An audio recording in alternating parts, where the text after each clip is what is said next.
व्यास जी सव्यप्रास आश्रम पर बैठे थे। मेरी बात समझ में आ रही है?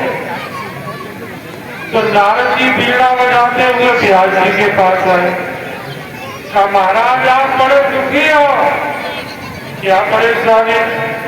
व्यास जी ने कहा कि हमने एक वेद को 4 भागों में बांटा। पहले एक वेद था, उसके 4 भाग किए व्यास जी ने, इसलिए व्यास का नाम पड़ा महर्षि वेद व्यास। तो मैंने 4 भाग वेदों के किए। मैंने ब्रह्म सूत्र लिखे, 17 पुराण लिखे और अभी भागवत लिख रहा हूं। नारद जी मुझे सुख नहीं मिल रहा, मुझे चैन नहीं मिल रहा, शांति नहीं मिल रही है। कारण क्या है? नारद जी ने कहा व्यास जी आपने एक वेद को 4 भागों में बांटा, ब्रह्म सूत्र लिखे, 17 पुराण लिखे, महाभारत लिख रहे हो, तुमने भगवान के लिए क्या किया? भगवान के लिए तो कुछ किया नहीं। और जब तक आदमी भगवान के लिए कुछ नहीं करता तब तक सुख नहीं मिलता। आपने 1 करोड़ की कोठी बनाई, मेरे ठाकुर जी का 50,000 का घर भी नहीं बनवाया, तो उस कोठी में कभी सुख नहीं मिलेगा। तो तुमने कन्हैया के लिए क्या किया? व्यास जी मेरी बात मानो, एक 18वां पुराण लिखो, उसका नाम लिखो, उसका नाम रखो श्रीमद् भागवत महापुराण। तो तुम्हें शांति मिलेगी, लोग तुम्हें याद करेंगे। क्या नारद जी ने अपनी कहानी सुनाई थोड़ी। नारद जी ने कहा पहले मैं कौन था मालूम? मैं एक दासी का बेटा था। मेरे माता पिता दास और दासी थे, एक व्यक्ति के घर में रहते थे। मैं 3 साल का था, मेरे पिताजी मर गए।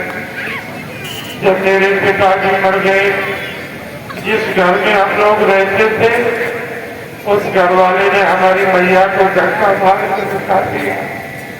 मेरी माता रो रही थी कि मेरे मालिक ने जीवन भर तुम्हारी सेवा की, अब मेरा मालिक चला गया, मेरा छोटा सा 3 साल का बालक है, हम अपना है, हम कहाँ जाए? हमें अपने घर में बनाए रखो, मेरा बेटा बड़ा हो जाएगा। लेकिन मेरे मालिक ने दया नहीं की, सबका मान से निकाल दी। मेरी मैया गली गली भटकने लगी। एक छोटा था, अंगुली पकड़ के चल रहा था। मेरी मैया कह रही थी भैया किसी को नौकर की जरूरत हो, किसी को दास की जरूरत हो तो हमें घर में रखने को बहुत सेवा करूंगी, जो कहोगे मैं वही करूंगी, मेरा बेटा बड़ा हो जाएगा, कोई मुझे छत का आश्रय दे दे। किसी ने मेरी मैया की दुख दर्द भरी कहानी नहीं सुनी। एक बस्ती में गई, वो संतों की बस्ती थी, दयालु ब्राह्मणों की बस्ती थी। दया आ गई, मेरी मैया ने उनसे भी कहा कोई काम हो तो संतों ने कहा बेटी तुम रो गई।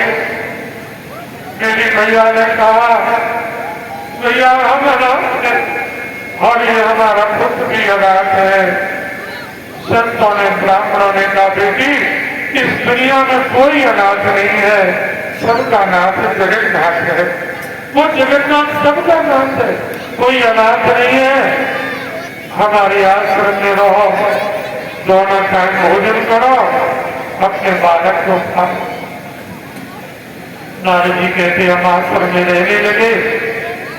संतों ने मुझे बड़ा प्रेम दिया और मेरा नाम रख लिया बच्चा रामदास। क्या नाम रखा? रामदास। तो मैं बड़ा होने लगा, मेरी अवस्था 9 साल की हो गई। एक दिन हमने देखा कि आश्रम की सफाई हो रही है, आश्रम की सफाई हो रही है, मरम्मत हो रही है। मैंने पूछा सफाई मरम्मत क्यों हो रही है? ऋषियों ने कहा बेटा इस आश्रम पर, इस बस्ती में भगवान की कथा होगी।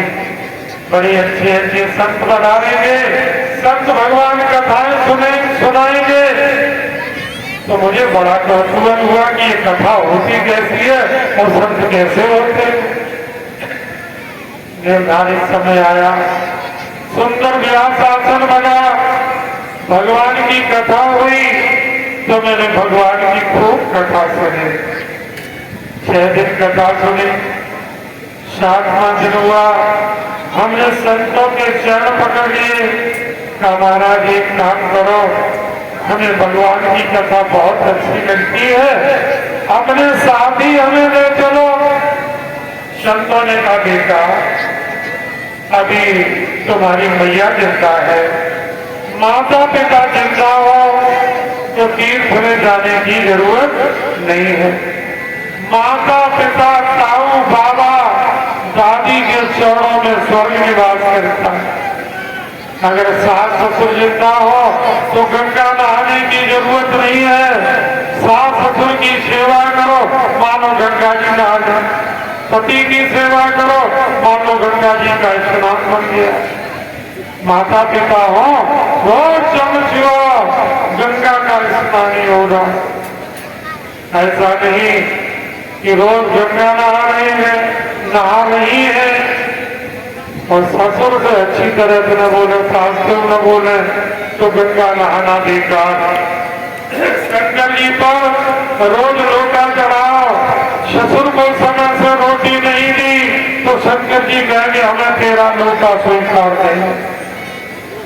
परीक्षित जी एक बात बताओ, लोग भगवान को भोग क्यों लगाते हैं? भगवान को भोग क्यों लगाते हैं मालूम? लोग भगवान को इसलिए भोग लगाते हैं क्योंकि भगवान खाते नहीं। गुरुजी भगवान अगर एक लड्डू भी खाने लगे तो लोग गांव के अंदर 2 मंदिर देखेंगे जहाँ के ठाकुर जी लड्डू न खाते हो। भगवान जानते हैं कि कलयुग का समय है, अगर हमने खा लिया तो लोग भोग लगाना बंद कर देंगे। तो अगर इतनी श्रद्धा हो तो गांव घर के बाहर बड़े बूढ़े बैठे हैं, ये भगवान ही तो है।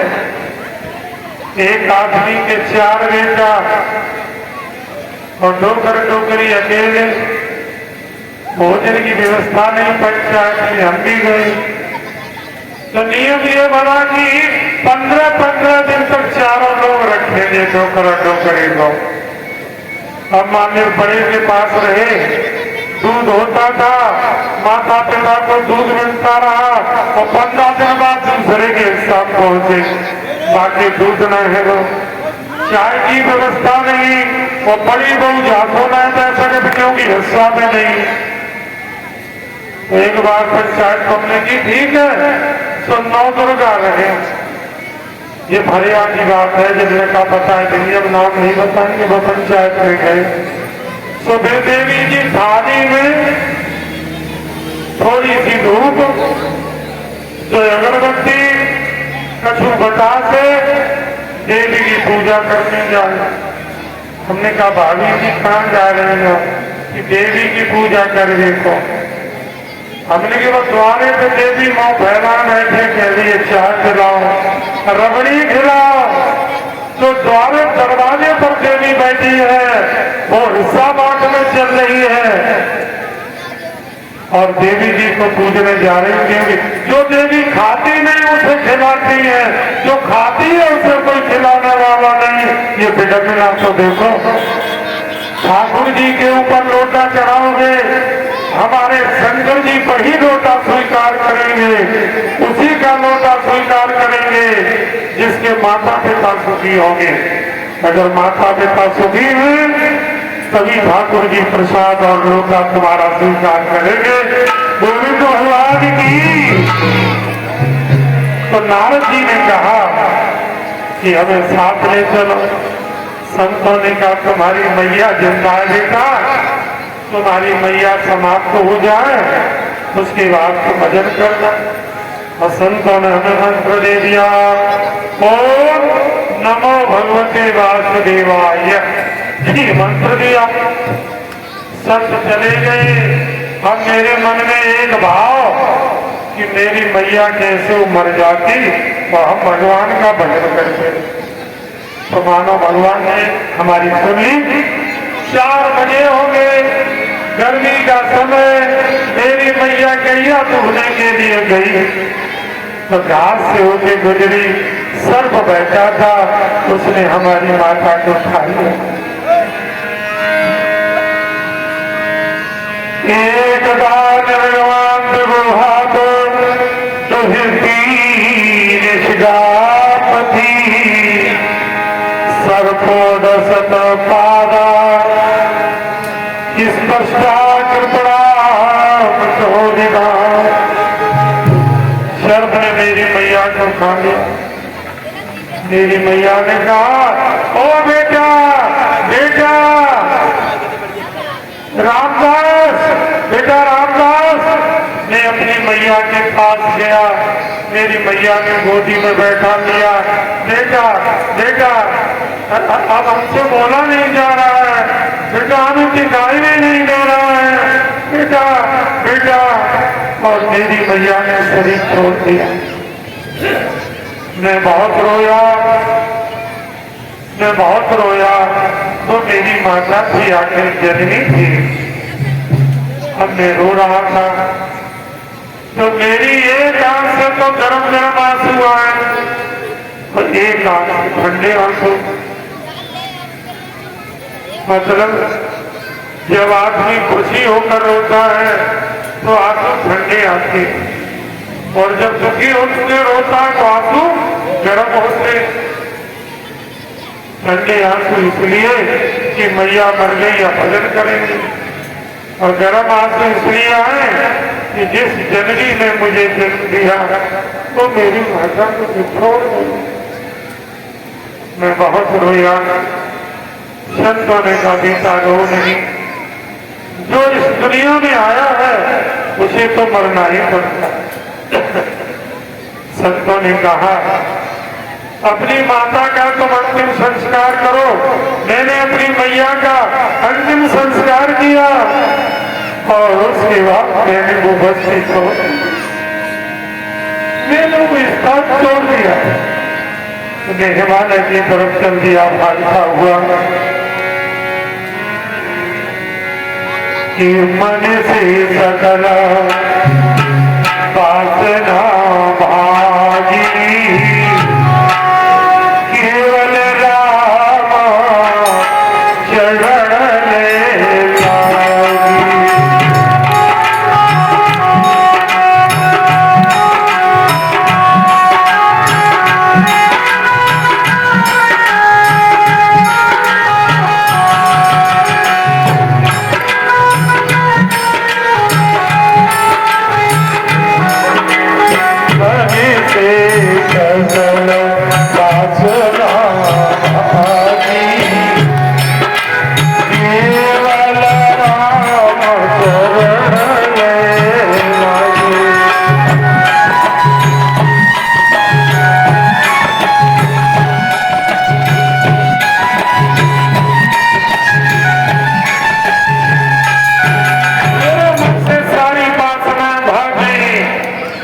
हिमालय पर्वत की तलहटी में गया, भगवान का भजन करने लगा तो भगवान मेरे ध्यान में आए फिर गायब, ध्यान में आए फिर गायब।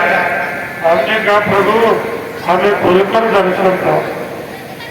भगवान ने कहा, भी तुमने इतनी तपस्या नहीं की है जो हमारा प्रत्यक्ष दर्शन पालो, और तप करो। मैंने और तप किया। ठीक उसी समय प्रलय हो गया, पूरा संसार जाकर के ब्रह्म में लीन हो गया। उसके बाद भगवान नारायण ने सृष्टि की कामना की तो विष्णु की नाभि से कमल और कमल से ब्रह्मा और ब्रह्मा जी की गोदी से हम पैदा हुए। मेरा नाम नारायण है। पहले मैं एक दासी का बेटा था, रोटियों के लिए दुखी था। हमने भगवान की तपस्या की तो ब्रह्मा जी की गोदी से हम पैदा हुए। और अपनी इतनी इज्जत है, चाहे कंस के दरबार में चले जाए, चाहे रावण के यहाँ चले जाए, चाहे राम जी के यहाँ चले जाए, अपनी तो भैया हर जगह इज्जत है, अपना सम्मान हर जगह है। क्यों? क्योंकि मैं भगवान का कागज तो वही है जिस पर भारत सरकार की मोहर लग जाती है, वही 2000 का नोट बन जाता है, 500 का नोट बन जाता है। कागज तो वही है लेकिन सरकार की मोहर लगी है। जैसे हम आदमी हैं वैसे आप सब लोग आदमी हो, है क्या? कि सरकार की मोहर लगी है, भगवान की कृपा है, इसलिए आनंद ही आनंद है। नारद जी ने कहा अपने तो इतने मजे हैं, इतने कि हाथों में एक देवदत्त नाम का बीड़ा रखा हो और कोई काम नहीं है, बस एक ही काम किया, श्रीमन नारायण नारायण नारायण श्रीमन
ये सब भगवान की कृपा है।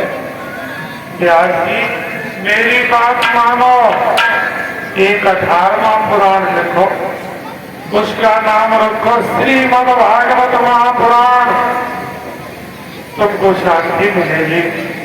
नारद जी चले गए, भागवत लिखने से पहले व्यास जी ने महाभारत लिखा, महाभारत पूरा किया। फिर उन्होंने अपनी लेखनी उठाई और भागवत में कहां से प्रसंग उठाया, कहां से प्रसंग लिया महाभारत से भागवत में। महाभारत का अंतिम दिन है, 18वां दिन है। युद्ध भूमि में दुर्योधन पड़ा हुआ है, जंगाएं टूटी है। यहाँ से प्रश्न उठाया, प्रसंग उठाया कि यदा मृदे कौरव संज्ञाना वीर शतो वीर गति गतेशो भ्रगोदरावित गदाधिमर्ष भगनो रथंजे ब्रदरार्ष पुत्रे।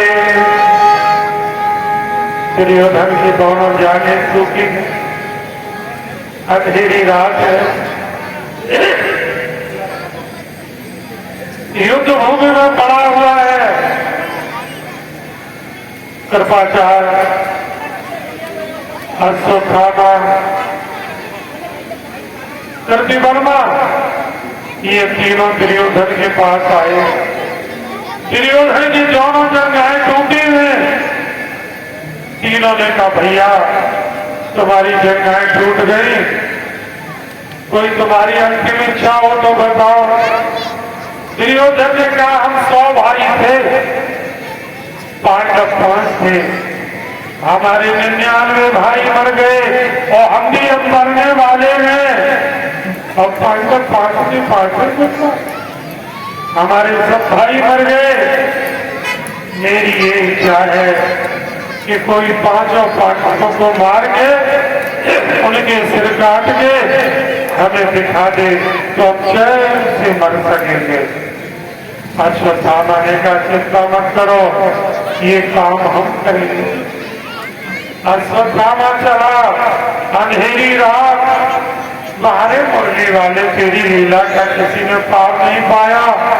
जहाँ 5 पांडव लेटते थे वहां पांडवों के 5 पुत्र लेते थे। ये 5 बेटा द्रौपदी के थे। युधिष्ठिर के पुत्र का नाम था प्रतिबिंब है, भीमसेन के पुत्र का नाम श्रुतसेन, अर्जुन के पुत्र का नाम श्रुतकीर्ति, नकुल के पुत्र का नाम शतानीक, सहदेव के पुत्र का नाम था श्रुतिकर्मा। ये 5 बेटा अपने अपने पिता की सैया पर लेते हुए अंधेरी रात अश्वत्थामा आया।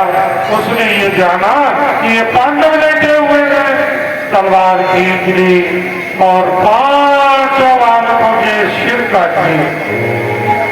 गमछा में बांटे, गमछा यानी साथी में बांधा और दुर्योधन के सामने अश्वत्थामा आ गया।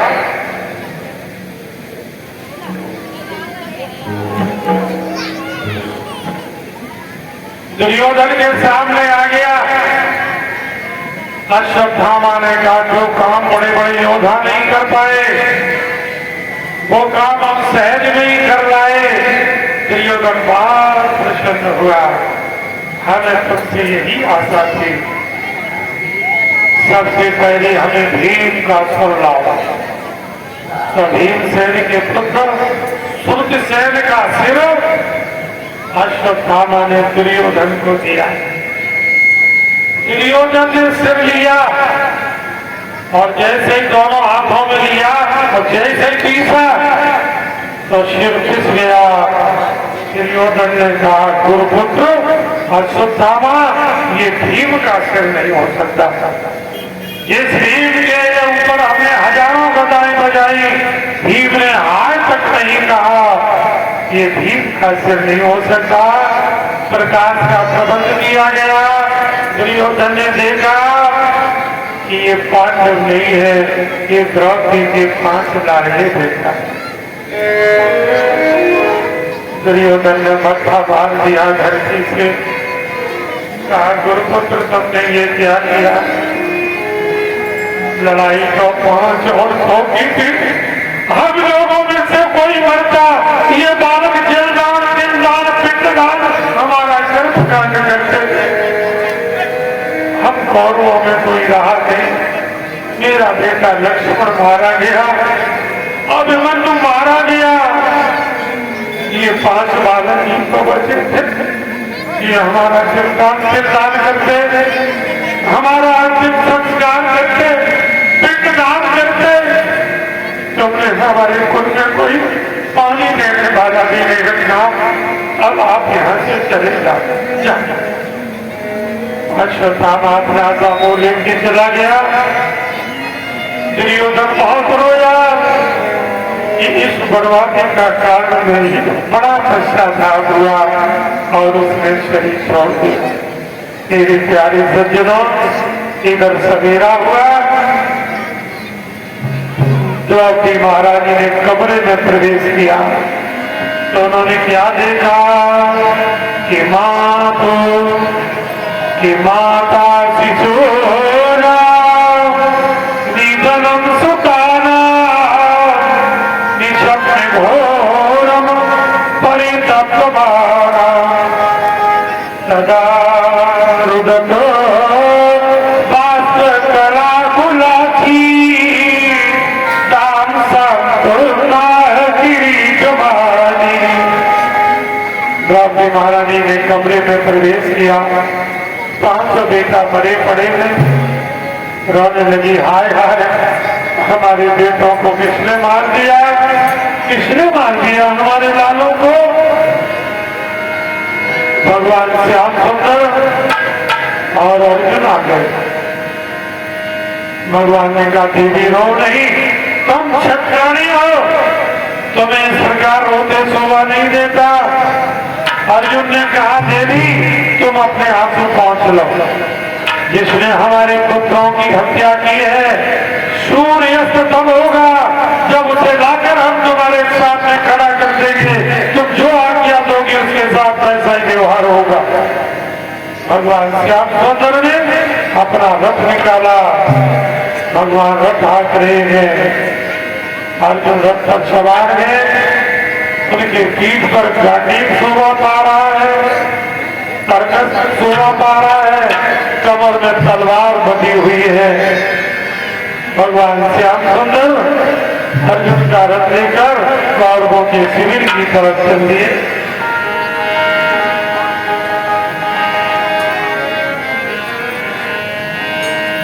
और अर्जुन बोले, ठहरो भद्रे, मैं आधुनिक को लाऊंगा।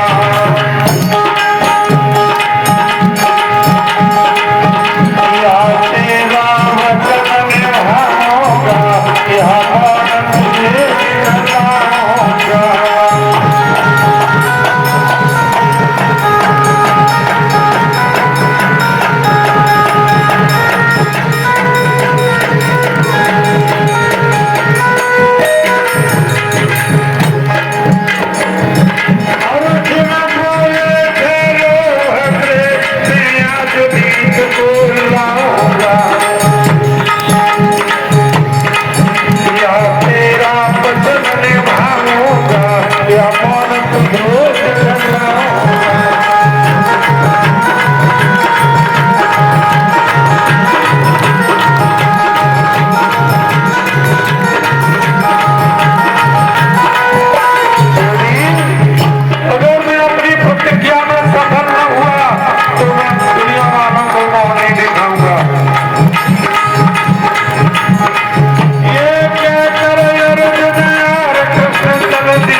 कर सकता है।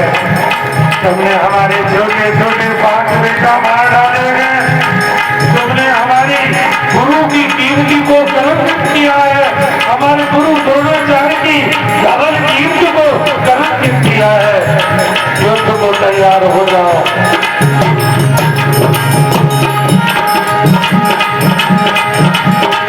मिल गया राह में कौन तने, भारत वही हुई।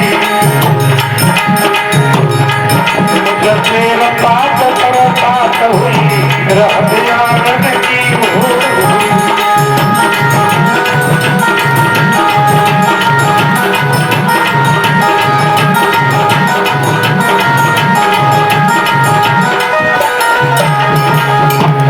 बात विवाद होने लगा और श्रद्धामा और अर्जुन आपस में भिड़ गए। बड़े टक्कर का संग्राम चल रहा है। अश्वत्थामा और अर्जुन दोनों आपस में भिड़े हुए हैं। बड़ा भयंकर युद्ध चल रहा है।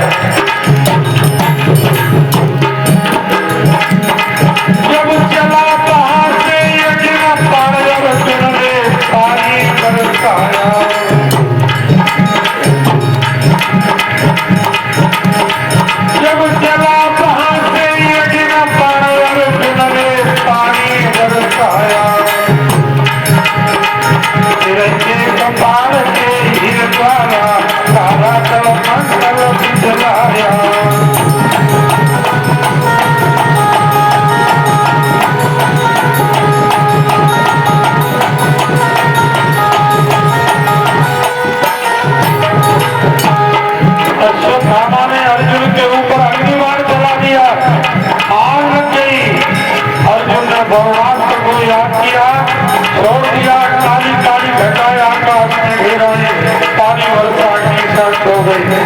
अश्वत्थामा ने सर्पास्त्र चला दिया, सर्प और बिच्छू अर्जुन के ऊपर गिरने लगे। अर्जुन ने गरुड़ास्त्र चला दिया, मोर और गरुड़ प्रकट हो गए, बिच्छू और सर्प भीड़ खाने लगे। ऐसा युद्ध चल रहा है। दोनों एक गुरु के शिष्य हैं। अश्वत्थामा ने जान लिया अर्जुन को हराना मामूली काम नहीं है। उसने अपने धनुष के ऊपर ब्रह्मास्त्र रख लिया।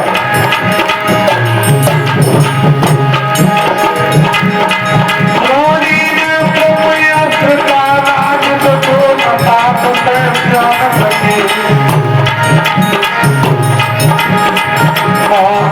महाते दौड़ सके, धनुष समान सके।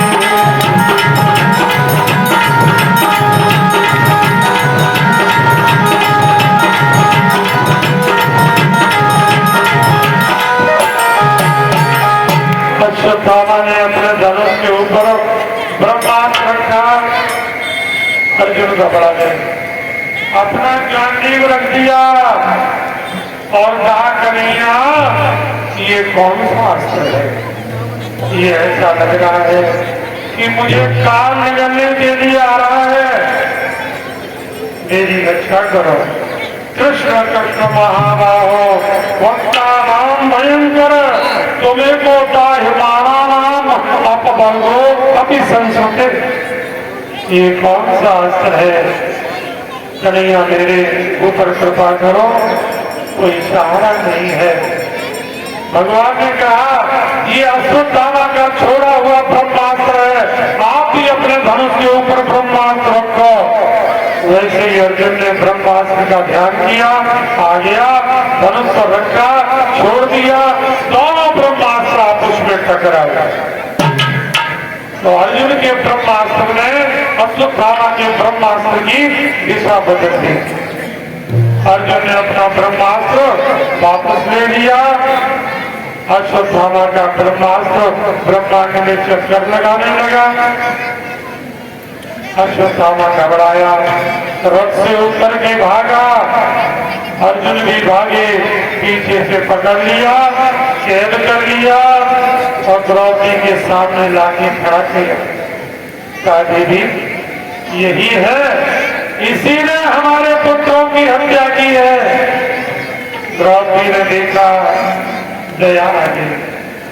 द्रौपदी ने कहा अर्जुन छोड़ दो, अर्जुन छोड़ दो, ये तुम्हारे गुरु के पुत्र हैं। मुंचे दाम येष नितराम ब्राह्मणों नितराम गुरु, इनको छोड़ दो, ये ब्राह्मण और ब्राह्मण का पद नहीं करना चाहिए। और अर्जुन आप विचार करो, जिन गुरु द्रोणाचार्य ने तुम्हें धनुष चलाना सिखाया, तलवार चलाना सिखाया, तो उन्हीं गुरु के पुत्र पर आक्रमण कर रहे हो। ये ब्राह्मण देवता है, छोड़ो इनको। द्रौपदी ने कहा एक बात और द्रौपदी ने बहुत अच्छी कही, कहा अर्जुन आप मार दोगे अश्वत्थामा को ठीक है, लेकिन हमारे 5 पुत्र तो जिंदा नहीं हो जाएंगे। अगर हमारे 5 बेटा जिंदा हो जाए तो आप अश्वत्थामा को मार दो। मेरे 5 बेटा मर गए हैं, मैं दुखी हूँ। तुम्हारी गुरुमाता कृति जिनके एकलौते यही पुत्र हैं, इनको मार दोगे तो तुम्हारी गुरु माता को बहुत दुख होगा, छोड़ दो। ने कहा छोड़ दो, तो भगवान बोले नहीं, आताताई बढ़ाना, ये आताताई है और आताताई को मार देना चाहिए। आताताई किसे कहते हैं? भागवत में लिखा है मत्तम प्रमत्तम मनमत्तम सुप्तम स्त्रियों बालक जलम प्रबंधम विरुद्धम भीतम विपुर्ण हम धर्म भीग। कोई आदमी गरीब है, उसे मारना पाप है। कोई आदमी आ जाए, भैया आप गरीब आदमी हैं, आपके गांव में बने रहे, हमको भी बना रहने का भाव भगाओ नहीं और भाई तुम परेशान करो तो ये भी पाए। कोई शरण में आ जाए, कोई निहत्था हो, बालक हो, शराबी हो, स्त्री हो, इन पर कभी वार नहीं करना चाहिए।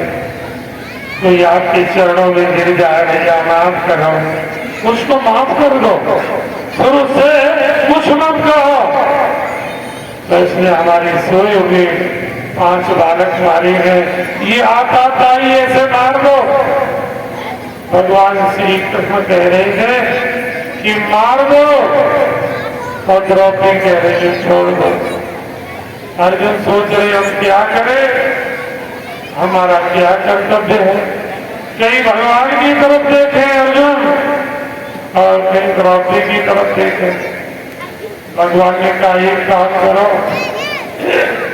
तुम इन्हें मार भी दो और जिंदा भी रहने दो, जिंदा भी बने रहे और मार भी डालो। 2 in 1 काम करो, 2 in 1। सज्जनों, अश्वत्थामा के मस्तक में मणि लगी थी, मस्तक को चीरा, मणि निकाल ली। वो जन्म के समय ही पैदा हुई थी। वो मणि हर आदमी के अंदर, ये बालक कबड्डी खेले पहले से बैठा है, ये बात शोर कर रहे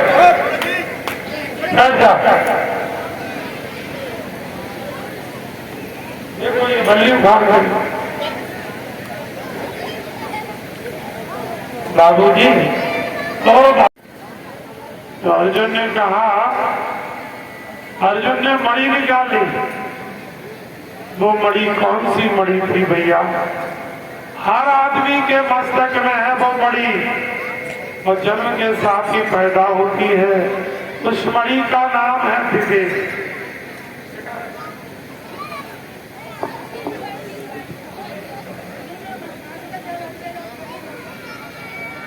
है विवेक। अगर आपके अंदर विवेक है तो हजारों मणियां भी कर लोगे, और विवेक नहीं है तो रावण की सोने की लंका चली गई। तो सज्जनों, विवेक रूपी मणि हर आदमी के अंदर धक्का मारा, अश्वत्थामा को निकाल दिया। अश्वत्थामा ने भी प्रण किया कि हम पांडवों के वंश को आगे बढ़ने नहीं देंगे। अश्वत्थामा ने ये प्रण किया। मेरे प्रेमी सज्जनों, आगे कथा आती है। भगवान श्याम सुंदर ने कहा, धर्मराज भैया महाभारत का युद्ध हो गया और धर्मराज भैया आप राजा, हम भी द्वारिका जाएंगे। ठीक है। भगवान श्याम सुंदर द्वारिका जाने को तैयार। भगवान अपना रथ लेकर आज इस तरह पर छोड़कर द्वारिका की ओर चले। जैसे ही नगर के बाहर निकले, अभिमन्यु की पत्नी, जिसका नाम था उत्तरा, वो रोती हुई भगवान श्याम सुंदर के रथ के सामने आई।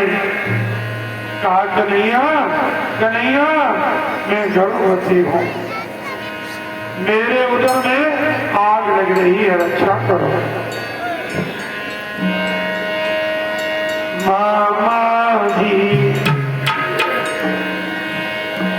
मामा जी, ये क्या गुण वेद, कुछ नहीं समझ में आता है।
इसकी आप रक्षा करें।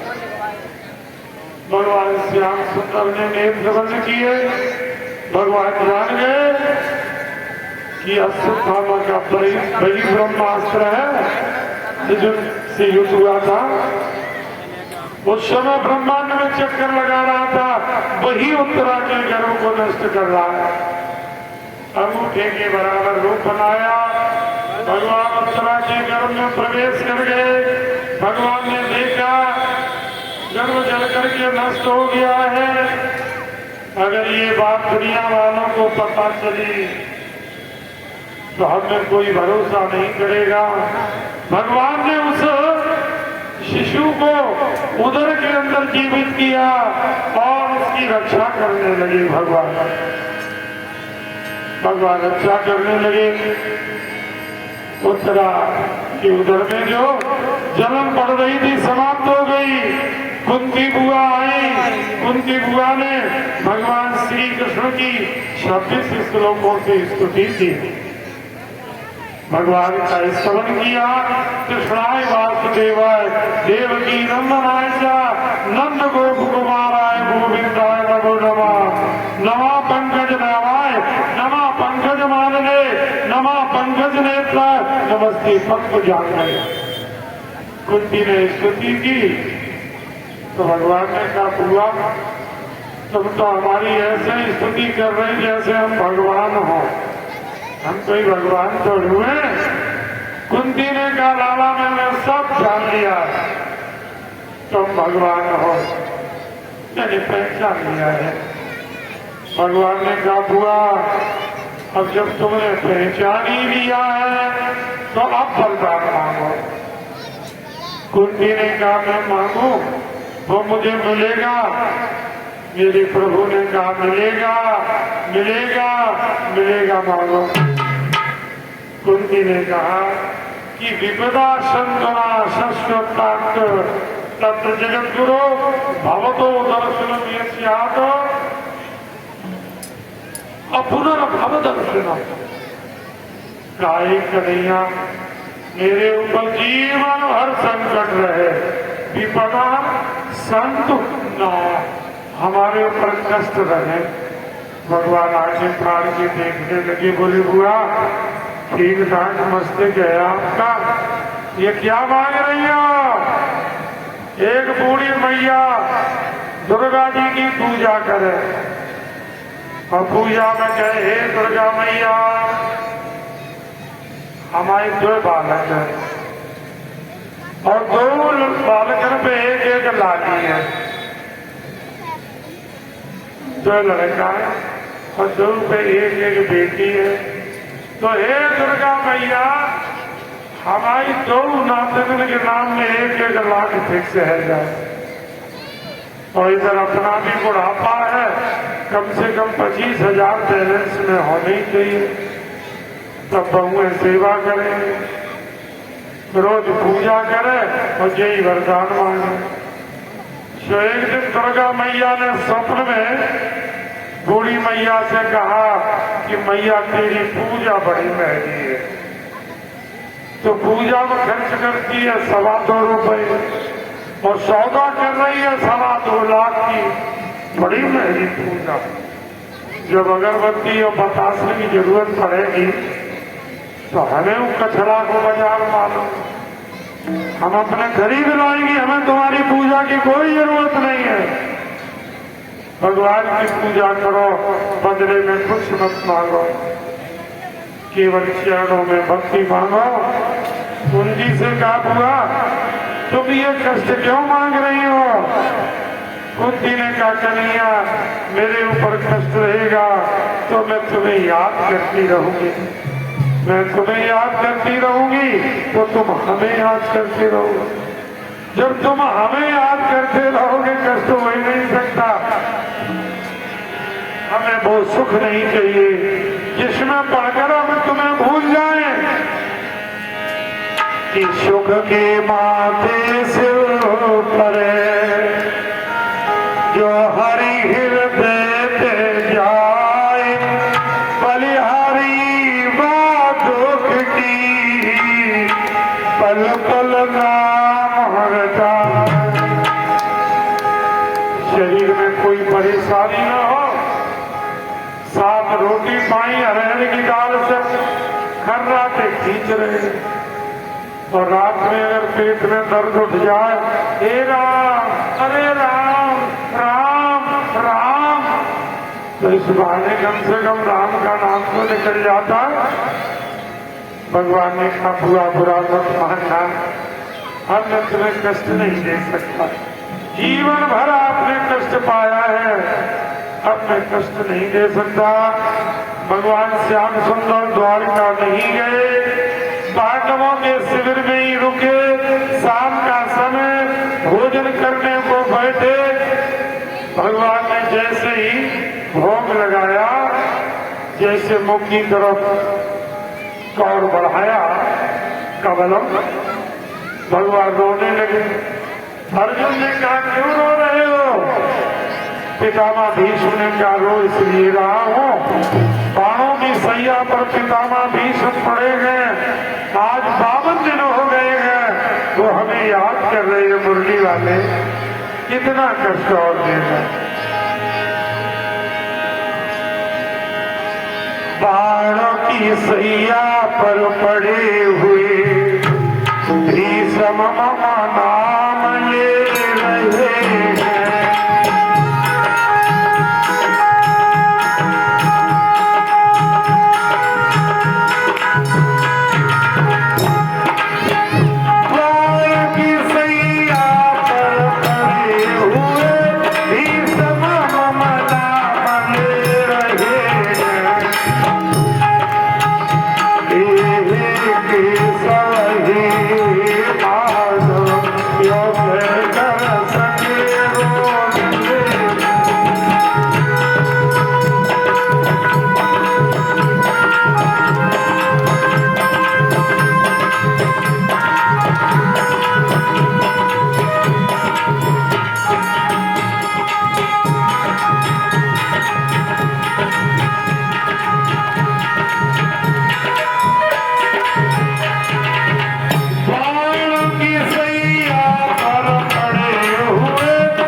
मेरा भक्त अगर हमें याद करता हो तो फिर एक मिनट चैन नहीं पड़ता, रात भर रोते रहे, भोजन नहीं किया, सवेरा हुआ, 5 पांडवों ने अपना अपना रथ तैयार किया।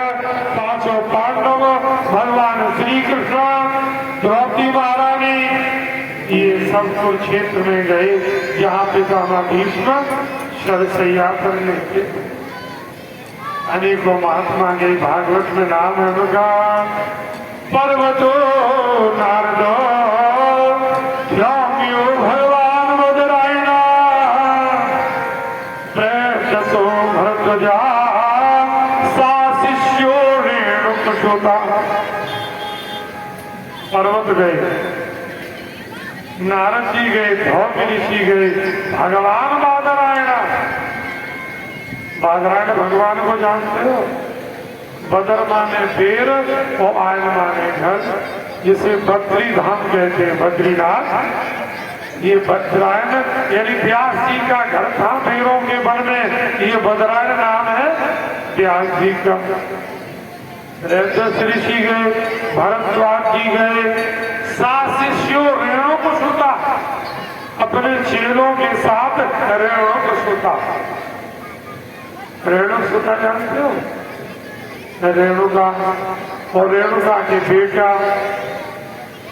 पिता का नाम जमदग्नि, मैया का नाम रेणुका, उनका नाम था भगवान परशुराम। तो सब शिष्यों रेणुकसुता अपने शिष्यों के साथ भगवान परशुराम जी हैं। अनेकों महात्मा गए, बड़ा सम्मान किया पितामह भीष्म ने। धर्मराज युधिष्ठिर पितामह भीष्म के पास बैठ गए, बोले बाबा हम पांचों भाई महात्मा हो जाते, युद्ध न करते तो हमारा वंश नष्ट नहीं होता, सब मर गए। पितामह आप पांव की सैया पर पड़े हुए हो, इसका कारण हम ही तो है। धर्मराज रोने लगे। पितामह भीष्म ने बहुत अच्छा ज्ञान दिया, का रो नहीं। दान धर्मान राज धर्मान मोक्ष धर्मान विभाग सा, स्त्री धर्मान भगवत धर्मान समास व्यास योगिता। दान धर्मान, दान कैसे व्यक्ति को देना चाहिए? दान सोच समझ के दो। किसी आदमी को आपने दान दे दिया और उसने तमंचा कास्तूर खरीद लिए, मर्डर कर दिया, तो तुम्हें पाप लगेगा। तो सोच विचार के दान दो। राजधर्म में राजा का कर्तव्य बताया थोड़े में। स्त्री धर्मान, माता बहनों का क्या कर्तव्य है ये भी बताया। माता बहनों का एक ही कर्तव्य है, वो अपने सास ससुर और पति की सेवा करें, इससे बड़ा कोई धर्म नहीं है।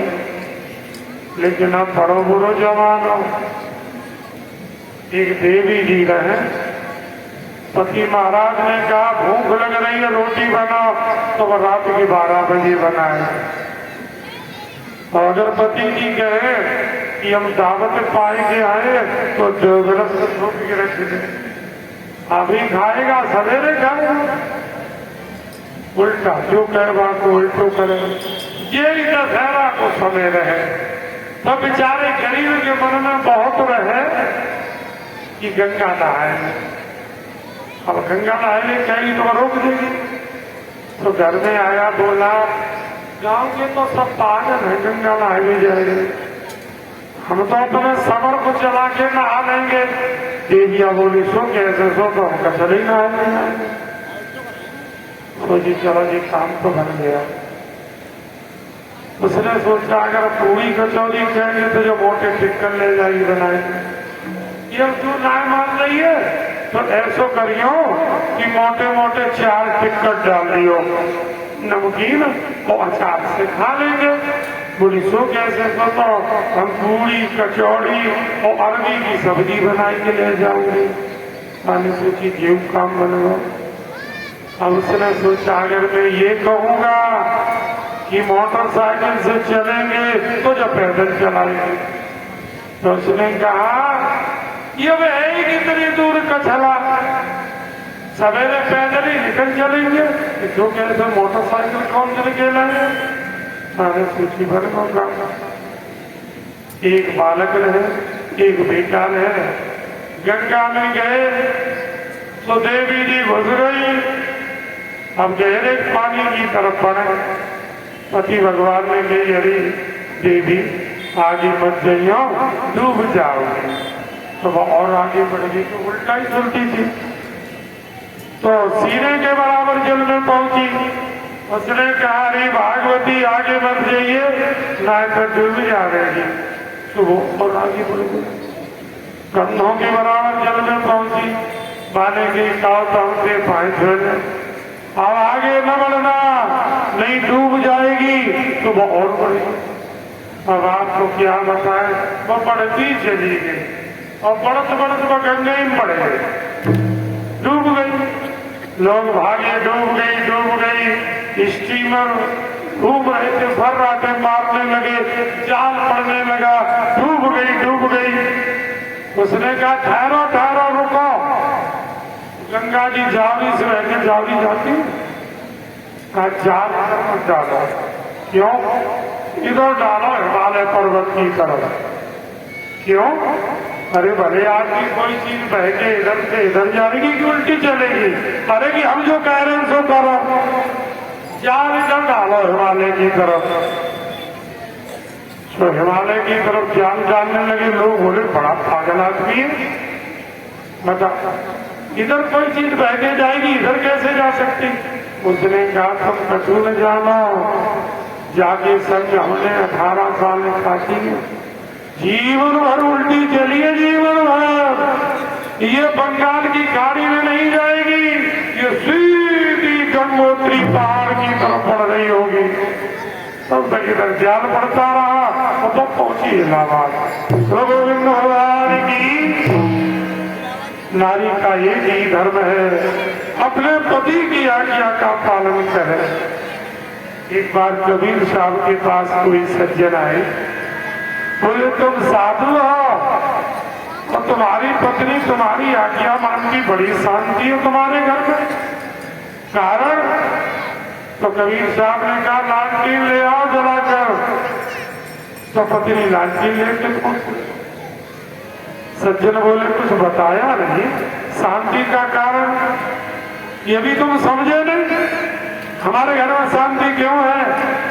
हमने कहा लालटीन ले आओ, दिन के 12 बज रहे हैं और हमारी पत्नी ले आई, उसने ये नहीं कहा कि दिन में लालटीन का क्या करोगे, और कोई होती तो 50 क्वेश्चन करती, मैं जैसा कहता हूँ वैसी मेरी बीवी करती है, इसलिए हमारा घर स्वर्ग है। तो पितामह भीष्म ने नारी धर्म का उपदेश किया, भगवत धर्म का उपदेश किया, संतों के लक्षण बताए। द्रौपदी महारानी सुन रही थी, पितामह भीष्म उपदेश कर रहे थे, सुन रही थी, खिलखिला के हंसने लगी। पितामह भीष्म बोले बेटी तुम किसके सामने हंस रही हो? द्रौपदी कुछ लज्जित हुई। पितामह भीष्म ने कहा बेटी मेरे सामने कभी तुम्हारे ससुर जी ने गर्दन उठा के बात नहीं, तुम्हारे पतियों ने कभी आंखों में आंख डाल के बात नहीं की, और तुम हमारे सामने हंस रही हो, क्या बात है? तो द्रौपदी महारानी ने कहा बाबा आप भाषण बहुत अच्छे दे लेते हो, आप बड़ा अच्छा उपदेश करते गए, ये तुम्हारा ज्ञान तब कहाँ गया था जब हमारी साड़ी खींच रही थी, दुशासन हमारी साड़ी खींच रहा था, एक शब्द नहीं कहा ज्ञान का, अब तुम ज्ञान का उपदेश कर रहे हो। पितामह भीष्म रोने लगे, बोले बेटी मुझे क्षमा कर दो, मैंने दुर्योधन का दोषी कर दिखाया था, मेरी बुद्धि बिगड़ गई थी, आज 53 दिन हो गए हैं बाणों की सैया पर लेटा हूं, सारा रक्त रह गया बेटी, एक एक बाण मेरे रोम रोम में छिदा हुआ है, वही तो प्रायश्चित कर रहा हूं।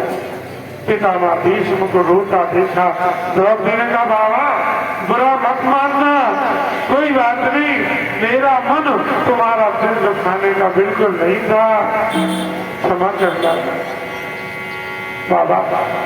पितामह भीष्म ने कहा कोई बात नहीं, इधर सूर्य आ गया दक्षिणायन से उत्तरायण। पितामह भीष्म ने कहा अर्जुन तुम्हारा वो सारथी कहाँ है, तुम्हारा साला कहाँ है, तुम्हारे तो बहुत से रिश्ते गए, वो मुरली वाला तुम्हारा साला भी है, मामा कर्ण का भाई भी है, तुम्हारा चेला भी है, तुम्हारा गुरु भी है, तुम्हारा सारथी भी है, वो कहाँ है मुरली वाला? भगवान ने सुना, भगवान कहे दादा मुझे याद किया, हाँ क्या बात है दादा, बेटा कन्हैया सूर्य उत्तरायण आ गया है, अब मैं दुनिया छोड़ना चाहता हूँ, मेरा तुमसे एक निवेदन है, जब तक मेरा शरीर न छूट जाए तुम यहाँ से जाना नहीं, यही मेरा निवेदन है।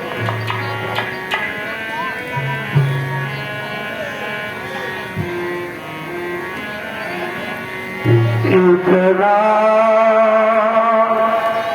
तो करना स्वामी, इतना तो करना स्वामी, जब ब्राह्मण धन चलो।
नाथ पावन कटो या प्यारा उसी कटो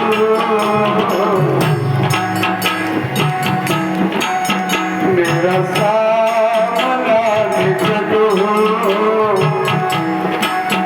मेरा सामला कटो जब प्राण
बस एक अंतिम इच्छा है, ये मेरा शरीर छूटे तो आपके सामने ही छूटे, यही इच्छा है। पितामह भीष्म रोने लगे, भगवान ने कहा बाबा रो नहीं, अब बाबा आपका समय आ गया है, सूर्य उत्तरायण आ गया है, कुछ खाओगे क्या? अब बाबा खा पी के जाओ। पितामह भीष्म चौंक पड़े, बोले लाला कन्हैया मैं कुछ नहीं खाऊंगा, मैंने हस्तिनापुर का अन्न खाया, ये मुझे बाणों की सैया मिली, अब हमें हस्तिनापुर का अन्न नहीं खाना। भगवान ने कहा बाबा कुछ तो खा के जाओ, देखो बड़े बूढ़े जब मृत सैया पर होते हैं पूछते बाबा क्या जो खाने की इच्छा है? तो भगवान ने बहुत निवेदन किया। पितामह भीष्म ने कहा लाला मैं खाऊंगा, मेरी एक शर्त है, मैं हस्तिनापुर का अन्न नहीं खाऊंगा,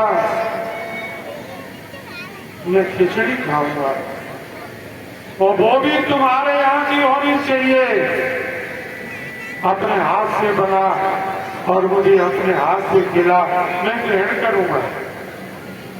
तो भगवान श्याम सुंदर ने चावलों का, उर्द की दाल का प्रबंध किया, गाय का घी मंगाया, खिचड़ी बनाई, पितामह भीष्म को खिलाई। तो कौन सा दिन था? मकर संक्रांति। इसलिए मकर संक्रांति को आपके यहाँ खिचड़ी बनती है, और वो खिचड़ी आती कहाँ से है? बहू के मायके से। तभी से जो मायके वाले हैं वो खिचड़ी का दान करने लगे, समझे? ये तो हमारे हिंदू समाज में परिपाटी है कि मकर संक्रांति को सूर्य मकर राशि में आते हैं, खिचड़ी बनाई जाती है। पितामह भीष्म के पांडु जी भतीजे थे और भगवान श्री कृष्ण की बुआ पांडु जी के लिए थी। तो पितामह भीष्म मान हुए कि नहीं हुए? तो भगवान ने भोजन कराया खिचड़ी का, तभी से मान लोगों को मकर संक्रांति को ये दान की जाने लगी। प्रसाद पाया और उन्होंने ओम का उच्चारण किया, अपना पंचभौतिक शरीर त्याग दिया। जो लोग वहां थे सब रो रहे थे, सबकी आंखों में आंसू कि ऐसा महापुरुष दोबारा दुनिया में जन्म नहीं लेगा। उनके पिता का नाम था शांतनु, गंगा के पुत्र थे पितामह भीष्म। गंगा छोड़ के चली गई। एक बार गंगा के किनारे गए, उन्होंने सत्यवती को देखा जो एक केवल की कन्या थी। तो उनके मन में ये भाव आया शादी करेंगे। तो उसके पास गए तो उसने